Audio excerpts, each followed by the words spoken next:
Þetta ekki lengur símaklefi.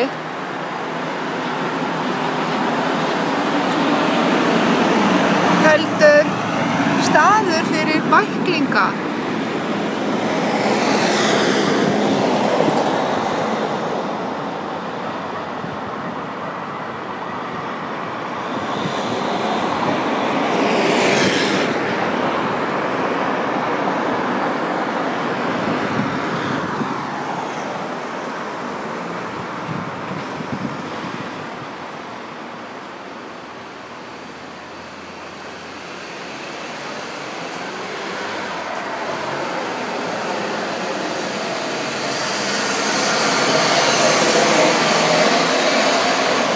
Það eru náttúrulega allir komnir með farsíma.